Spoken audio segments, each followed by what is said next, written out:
नमस्कार साथियों, news diary update channel में आपका स्वागत है। मैं हूं राकेश त्रिपाठी। आपको ले चल रहे हैं खबर की ओर। बता दें कि यूजीसी के बाद प्रधानमंत्री नरेंद्र मोदी की पहली रैली उत्तर प्रदेश के मेरठ में हुई है। आपको मैं इस रैली की चर्चा मैं इसलिए कर रहा हूं क्योंकि यूजीसी को लेकर के पूरे देश में जिस तरह से प्रदर्शन हुआ है, खास तौर पर सवर्णों में, उसको लेकर के आज यह चर्चा करना जरूरी था आप लोगों के बीच में कि उस यूजीसी का असर क्या था रैली में, प्रधानमंत्री की रैली में, और रैली कैसी रही। तो जिस तरह का जो मीडिया रिपोर्ट आई है, देखा गया है कि प्रधानमंत्री की रैली में जिस तरह से व्यवस्था की गई थी उतना भीड़ नहीं पहुंची और यूजीसी का असर साफ साफ दिखाई दिया, जिससे भीड़ नहीं पहुंची, लोग नहीं पहुंचे। नहीं तो 2014 से लेकर 2014, 2017, 2022 और 2024 में जब जब भी प्रधानमंत्री नरेंद्र मोदी की रैली हुई है, वहाँ पर भीड़ कहीं ज़्यादा पहुँचती थी। यहाँ तक कि भीड़ जब पहुँचती थी तो प्रधानमंत्री मोदी देखकर गदगद हो जाते थे और लोगों से यह कहते थे कि भीड़ वहाँ तक आ रही है, सड़क पर भीड़ खड़ी है और भारी संख्या में लोग पहुँच रहे हैं। लेकिन इस बार प्रधानमंत्री नरेंद्र मोदी ने एक भी बार भीड़ का नाम चर्चा नहीं लिया, क्योंकि जो मंच बना था, मंच सामने जो कुर्सियां लगी थी, काफी कुर्सियां खाली थी। बताया जा रहा है कि 1 लाख लोगों के आने की व्यवस्था की गई थी, बसें भी लगाई गई थी, लेकिन गांव में आने के लोग तैयार नहीं थे। कई बसें तो खाली चली आई गांव से, कई बसों में अगर भीड़ आई भी तो बेहद कम थी। एक मीडिया रिपोर्ट के अनुसार बता दें आपको, दैनिक भास्कर में जो एक रिपोर्ट आया है उसमें बता दें कि इसका असर जो दिखाई दिया रैली का, उसमें साफ दिखा दिया है रिपोर्ट के अनुसार कि माघ मेला में ब्राह्मण विवाद, यूजीसी विवाद, शंकराचार्य विवाद और एसआईआर में भारी संख्या में वोट कटने का एक बड़ा असर जनता में देखा गया इस मेरठ की रैली में। और यूजीसी के बाद विशेषकर सवर्ण समाज में भाजपा के खिलाफ नाराजगी है, जो जगह जगह हो रहे प्रदर्शन में दिखाई भी दे रहा है।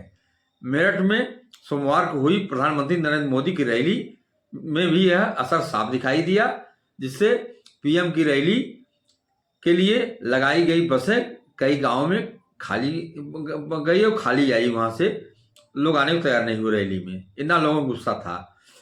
और जो बसें आई भी उसमें भीड़ बेहद कम था, सीटें भरी नहीं थी, बेहद कम थी संख्या उसमें आने वालों की। ऐसे में प्रधानमंत्री मोदी रैली में चुनावी मोड पर खुलकर बैटिंग करते दिखाई दिए। प्रधानमंत्री मोदी के जनसभा में स्थल पर जो मंच बना था, मंच पर भी प्रोटोकॉल के बीच जाति संगठन साधने का पूरा असर नजर आया। जहां की ब्राह्मण चेहरा में डिप्टी सीएम ब्रजेश पाठक को जगह मिला था, तो वहीं पर पिछड़ा वर्ग से केंद्रीय मंत्री और भाजपा के प्रदेश अध्यक्ष पंकज चौधरी और पिछड़े जात की तरफ से जयंत चौधरी को जगह मिला था बैठने के लिए। मतलब यह समीकरण साफ साफ दिखाई दिया कि जातीय समीकरण साधा गया वहां। और आपको बता दें कि यह चर्चा सोशल मीडिया पर चल रहा है। सोशल मीडिया पर कई यूजर हैं जो कि अपना कमेंट कर रहे हैं। उस कमेंट में आपको बता दें क्या आया है। कुछ कमेंट में आया है, कहीं कहीं कमेंट में दिखाई दिया कि योगी से बैर नहीं, मोदी की खैर नहीं, मोदी जी ने हिंदुओं को बांट दिया। एक ने लिखा कि एक देश एक विधान चाहिए, सबके लिए नियम चाहिए, सबसे ज्यादा शोषण सामान्य वर्ग का हो रहा है, कोई सरकार हो, उसमें लोगों ने लिखा है। तो वही मोदी सरकार किसी स्थिति इस समय न घर की है न घाट की है, एक यूजर ने लिख कर दिया है।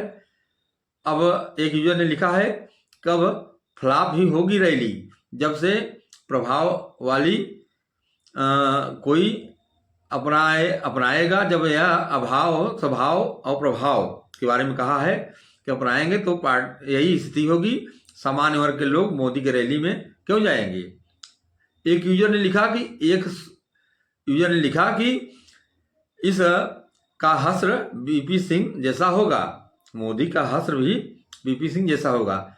यानी कि इतना लोगों में गुस्सा है कि मोदी को जहाँ लोग हाथों में लिए रहते थे, कहते थे मोदी है तो मुमकिन है, यूजीसी के बाद लोगों में इतना गुस्सा है कि तरह तरह का कमेंट कर रहे हैं। और यहाँ तक कि आप बता दें, इस बार वो आवाज़ भी नहीं दिखाई दिया, जबकि प्रधानमंत्री मोदी का वहाँ जहाँ कार्यक्रम होता था, जनसभा होता था, वहाँ आगे बैठने वाले कुछ जो लोग होते थे, मोदी प्रेमी भक्त होते थे, उसमें जैसे भारतीय विद्यार्थी परिषद के, भाजपा के, विहिप के लोग, नौजवान आगे रहते थे, बैठते थे और मोदी मोदी का रट लगाते थे। वो अभी नहीं दिखाई दिया। तो यूजीसी का असर साफ दिखाई दिया। हालांकि इसका प्रभाव उस रैली पड़ा ही। मोदी ने भी देखा कि नहीं, यूजीसी का गहरा प्रभाव है। अगर स्थिति यही रहा तो आगे भाजपा के लिए काफ़ी कठिनाई होने वाली है। अब बता दें आपको कि मोदी की मेरठ में रैली थी और यह 2027 विधानसभा चुनाव का आगाज भी उन्होंने किया। चूँकि प्रत्येक चुनाव में, चाहे 2014 का हो, 17 का हो, 22 का हो, 24 का हो, सब में उन्होंने उत्तर प्रदेश के पश्चिम से ही रैली का शुभारंभ किया है, चुनाव रैली का। और इस बार भी वहीं से चुनाव का शुभारंभ किया। लेकिन इस बार रैली में कुर्सियां खाली देख वो भी हताश हुए होंगे। और रैली, हालांकि बता दें आपको कि रैली में तो भीड़ कम आई। 2024 में दिखाई दिया था कि लोकसभा में सीटें कम हुई थी। उसके बाद जो घटनाएं घटी हैं उससे मोदी के प्रति मोहभंग हो रहा है लोगों का। मेरे कहने का तात्पर्य यह है कि आज भाजपा की स्थिति यूजीसी के कारण, और जो माघ मेला में बटकों का चोटी खींचा गया उसका भी असर दिखाई दिया, और इस तरह के जो प्रदर्शन हो रहे हैं जगह जगह यूजीसी को लेकर के, उसका भी असर दिखाई दिया। तो बोलूँ यही है कि यूजीसी का गहरा असर है और भाजपा के भविष्य के लिए यह संकट है। आगामी 2027 चुनाव है, इसका जो स्थिति बनी है, इसमें सुधार कैसे करेंगे, इसके लेकर के मंथन भाजपा के लोग कर रहे हैं और करना ही चाहिए इनको। हालांकि कुछ जानकार कह रहे हैं कि यूजीसी कोई कानून नहीं है, एक नियम बनाया गया है जिसमें एक लाइन जोड़ना था कि अगर कोई गलत शिकायत करेगा तो उसके खिलाफ भी कार्रवाई होगी।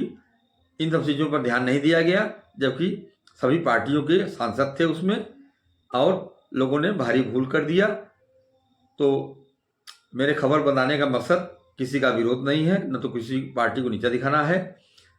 जो सही चीज़ें हैं, जो स्थिति बनी वहाँ की, जो चर्चा में है सोशल मीडिया पर, वह चीज़ मैं आपको सामने प्रस्तुत किया हूँ। मुझे उम्मीद है कि आप इसे ज़रूर पसंद करेंगे।